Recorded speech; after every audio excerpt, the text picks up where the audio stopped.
Intense religious conflict defined the European Middle Ages, both inside Christian nations and against the Muslim empires of the Middle East. One of the biggest legends of the time, the tale of Prester John, was born out of this perfect storm of religious strife and curiosity about foreign riches.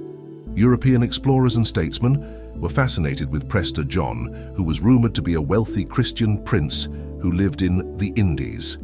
However, the mythical king was a fictional character. He was an invented character. The 11th century is when the legend of Prester John first appeared. The earliest surviving documentary source for the narrative is the Chronica de Duabus Civitatibus, written by German Catholic Bishop Otto of Freising. This manuscript, composed in 1145, presents Bishop Otto's claim to have learned of a Christian king east of the Byzantine Empire via a counterpart in Syria. But references to Prester John disappear from the documentary record following the Chronica's release. Everything would change in the 1160s when an alleged letter from the enigmatic monarch turned up in Europe. Prester John's dominion was described in great detail in the letter. The Eastern monarch seemed to boast about his country's wealth, saying he was the ruler of the richest kingdom on earth, despite his professed modesty. There was no poverty or violent crime in Prester John's lands. Inappropriate sexual behavior was unheard of.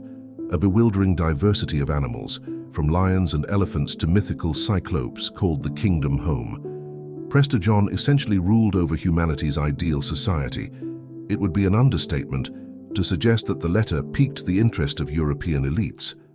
By century's end, translations were widely available and even caught Pope Alexander III's notice. Alexander was so fascinated that he dispatched a confidant named Master Philip to locate the monarch and wrote a letter of his own to Prester John. Philip seems to have gone back to the Pope with nothing. Scholars of today concur that the letter from Prester John was a fake. It seems to have been meant solely to Latin Christendom, even though it was addressed to the Byzantine emperor. Prester John gave no further details when he said that his dominion was situated in the three Indies. The original letter's author is still unidentified. The Crusades, one of the most important historical events of the medieval era, must be taken into consideration while analysing Prester John's early attraction to Europeans. Kings all around Europe vowed to take back Jerusalem from the Muslims, motivated by a combination of religious fervor and a desire to consolidate their domestic authority. Seeking God and glory, thousands of Christian fighters from Europe set out for the Middle East. The story of Prester John struck at the core of Latin Christendom's deepest anxieties, as well as most cherished hopes. The crusading kingdoms may greatly benefit from the wealth of the fabled king. This idea was never more central to Christian ideals than it was in the context of the Fifth Crusade. Prester John was supposed to deliver Christians in North Africa from the clutches of Islam, according to certain theologians. In the end, this did not take place. Wouldn't the legend become less powerful, though, if Prester John didn't help Europe? It turns out that the exact opposite took place. The story of the priest-king merely changed direction. After all, the Mongols posed a threat to Christian Europe as well. The Mongols, led by Genghis Khan, attacked Eastern Europe shortly after the Fifth Crusade came to an end. Following the demise of Genghis Khan in 1227, the Mongols stepped up their military endeavors. Hungary, Poland, and Ukraine were besieged by arrows from the formidable cavalry of the empire. It would take until 1242 for the Europeans to retake the lead, following the demise of Ugedei Khan, Genghis Khan's heir. After this, the tale of Prester John was linked to the Mongols. Pope Innocent IV dispatched an embassy in 1245 in an attempt to win the Mongol ruler over to the Catholic faith. He was quite clear in his conviction that the Khan was not Prester John. Marco Polo, the Venetian traveler too, did not associate the mysterious priest-king with the Mongol emperor. Polo, however, went a step farther and declared that he thought Prester John had existed, but had vanished as a result of the Mongol invasion of Central Asia. Travel accounts began to minimize the legend's importance. Still, the story did not end. While Europeans had given up trying to find Prester John in Asia, much of the continent was still uncharted territory. The legend's course would once more change in the 12th and 14th centuries, this time to Africa.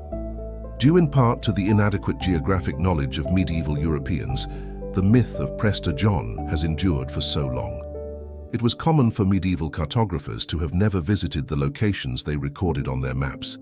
In actuality, the Indies was a very vague word. It could apply to several regions east of Latin America, ranging from Africa to India and Central Asia. The Prester John mythology was able to adapt and flourish in several locations over time due to this imperfect knowledge of geography. Prester John's realm had relocated to Ethiopia by the 14th century. The fact that Ethiopia was a remote Christian empire encircled by Muslims and pagan tribes was known to Europeans. Versions of the original letter that emphasized the priest-king's African identity began to circulate. The Portuguese expeditions of the 15th and 16th century were the only ones to solidify the theory that Prester John originated in Ethiopia. Was Prester John at last in the clear? The most persistent version of the legend turned out to be the one claiming that Prester John's dominion was located in Ethiopia. Religious authorities in Europe connected the mythical ruler with the Ethiopian emperor as early as the 14th century. According to recent readings, one of the Magi at the birth of Jesus Christ was an Ethiopian. Ethiopian pilgrims traveled to Rome by land and sea in the 15th century in search of aid and relics. Ordinary Romans were not blind to the spectacle of foreign Christians performing rituals so dissimilar from their own. The Ethiopians refuted the allegations of their counterparts, despite the Europeans' confidence that they had finally located Prester John and his subjects. In the latter part of the 16th century, ties between Ethiopian Christianity and Roman Catholicism would worsen.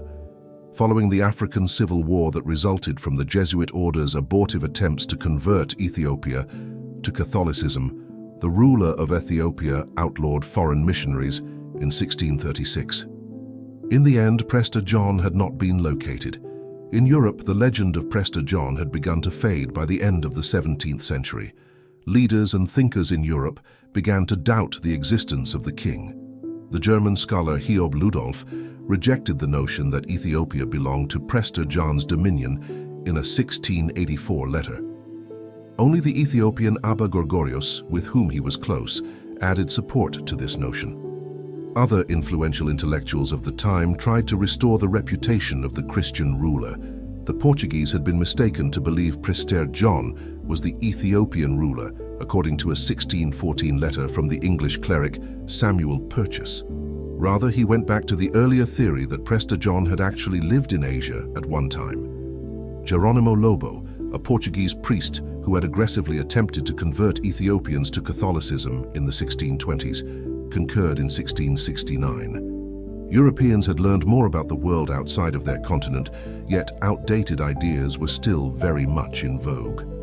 Some authors attempted to connect Prester John to recently visited China and Tibet, but the search for the Eastern Christian patriarch had largely come to an end by the 18th century.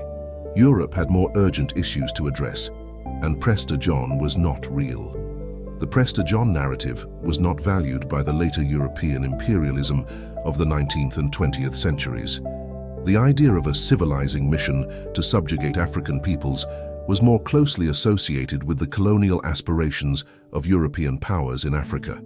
It's interesting to note that Ethiopia was the only nation in Africa to escape European colonization in the end. Despite being a work of fiction, the legend of Prester John was able to live on and develop its own history. For 5 centuries, the tale inspired conquerors and explorers from all around Europe to venture into uncharted territory. It changed form to fit the requirements and circumstances of its listeners, much like a chameleon. The world as we know it would have gone quite differently without the tale of Prester John and the European search for him.